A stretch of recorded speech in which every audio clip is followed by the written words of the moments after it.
two questions. I have two questions. My name is William Barton. I wonder, A, how many of the speakers here are not residents of Owen County that have been speaking about this? And two, what is the general status of the budget and the income for the state at this time? Are we solvent, looking good for the rest of this biennium, or where do we stand there too? But I also would like to know how many of these people have been given the great dissertations rather than questions are from local areas. I myself are from the same area as your representative Heaton. Terre Haute? Yes. Same area. Okay. Same area. Thanks. I'm glad to know that. Yeah. And I am too, but since he runs, I mean, he's from Clay County. Yeah. But he has a session over that way too, that you can attend. We're going there. Instead of this. And I live in Richland Township, just across the border, and it just got taken into Mr. Heaton's jurisdiction. Last year, he wasn't my representative, but this year, he will be running in my area over there, so that's why I'm over there. Well, that's your other question, Woody. The state is in pretty darn good shape right now, financially. And I would say it's largely due to the leadership of the governor, not necessarily from us in the legislature. What happened when things got rough, he just started cutting it back. We have fewer state employees than we have had any time since 1975, I believe. In the 70s at least. And he has done that. Yes, we are solvent. We are not like Illinois, which run down and doubled the income tax, virtually doubled. I think it was very close to a double. Trying to bail themselves out and haven't been able to bail themselves out. Indiana's in good financial shape. We're solvent. We are not opening the budget this year, which I don't think we should, because everyone's going to start trying to take a piece of it. And yeah, we came up with $300 million in a fund that they weren't carrying the accounting column, but we were still getting interest on it. And $300 million would be great in your checking account and mine, but usually the state spends that in less than a week. So it's not but it's still there, and it's further cushion against any recession. And we are in the rust belt, and we've had kind of a rough time of it. So I think the government has done a very good job of managing the state economy. We're in good shape, and I think by next year, if things continue, why we'll begin to make up for some things that we maybe hire back some of those state troopers we had to lay off, things like that. Thank you. Does the Indiana Constitution require us to be without debt? Absolutely, and thank goodness for those founding fathers. Otherwise, we might have done some of the stupid things Illinois does. Well, that's because we went bankrupt in the 1850s. That's right, we learned the hard way. He's absolutely right. We learned the hard way because we did go bankrupt. And the way they get around that is they keep using the state employees' retirement fund as their petty cash fund. Keep them solvent. State employee retirement fund isn't in bad shape. Teachers' retirement fund was one of the bad shape, but we have been improving it, but it's still a big deficit there. Yes. Now, there was talk, I sent a rebate check out to everybody, that's dead, I take it or not. In other words, they were talking $50 or $60, and the cost to send that out is, we went through this a few years ago, and in other words, let's pay off if there's a debt, or figure out a way to pass it on, but let's don't go to the cost to send everybody a check. And I haven't talked about a surplus, because I don't think there is a surplus until you paid all those back, too. There you go. Until We have an operating balance. You know, the teachers union, all them that they owe money to, those funds need to be taken care of first. You're absolutely right. Or at least before you send a check out. I totally agree. That's kind of a half-baked idea, in my opinion.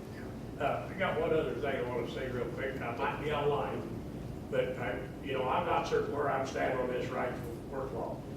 Dick is from Owen County, and I appreciate these people's opinions, but if they don't live in Owen County, I think this is an Owen County session, and we're talking to our people, and in other words, this is for the residents of Owen County.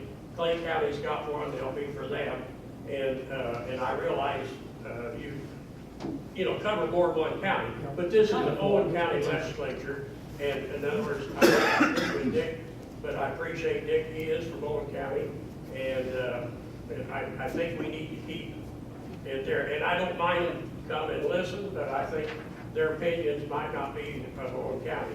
And in other give the people here in Owen County, and then we have people from all the trades and a lot of unions representing. I have been a union member at one time, but I'm not a big supporter because I think they're kind of out of step with time. And I think that should change, come back, but I'm not certain that's the right law. I had the option where I would always work, whether I joined the union or not, and if I didn't want to, but some places you get benefits like your health insurance, your retirement, and that's important to the worker, I think. But where I worked, you didn't have it, that you. Well, Yeah, I know where you work. yeah. My name's Tony Volker, and I do live here in Owen County. And I've got a question not related to the union stuff, but I do have a statement on the union stuff as well. You know, I appreciate what you said about the fact that they still have the right to join the union.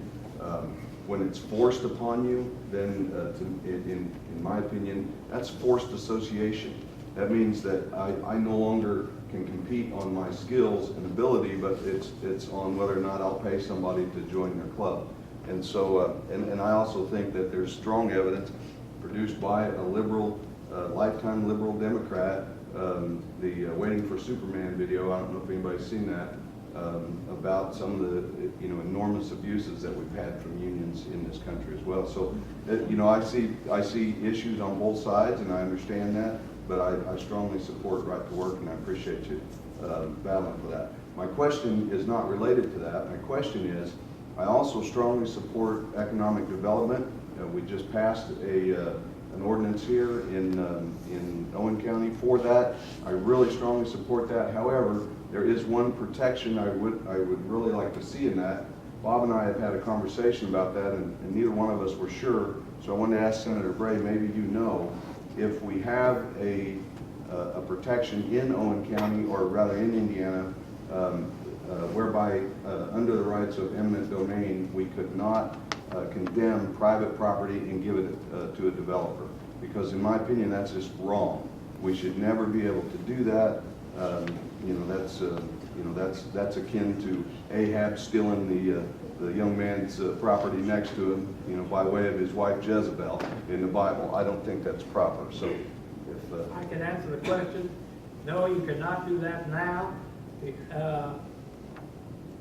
About 10 years ago, I was one of the two people that rewrote the law on eminent domain after a case over in Connecticut, Kehoe versus New London, I believe the name of the case. that is correct.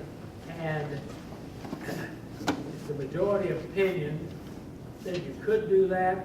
The other day O'Connor wrote a scathing dissent, and we tried to model ours after her dissent, which, and we have in our eminent domain law, you cannot condemn property simply because of economic development, or simply because the government might be able to get more taxes over another use.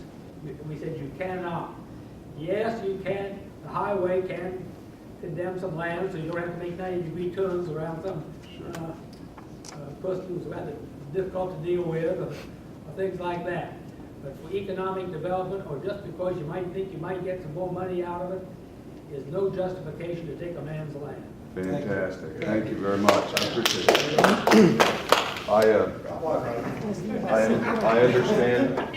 I understand that there are legitimate and needful reasons for us to exercise eminent domain, and highways and sometimes sewer That's systems. to be a extreme last resort. Right, but I appreciate About that. Senate Bill 25. Oh, you can go to the next one. I'm not sure what it is. Okay. We had a question in the back. On this economic development, I think according to a local ordinance, the jurisdiction of Spencer and Gosport are omitted from the tax base. And I was just wondering, will they get benefits, Spencer and Gosport, from the rest of the county's contribution? I'm not sure. I'm not sure the organization of that. Sorry, I can't answer that. Is that, from my understanding, there's a local ordinance on it. There is a redevelopment committee that's been established. They're going to have a meeting. It's advertised for Monday evening, and that's where you can come and find out any of the information that's going on with that. It will be held Monday evening at the Commissioners' room.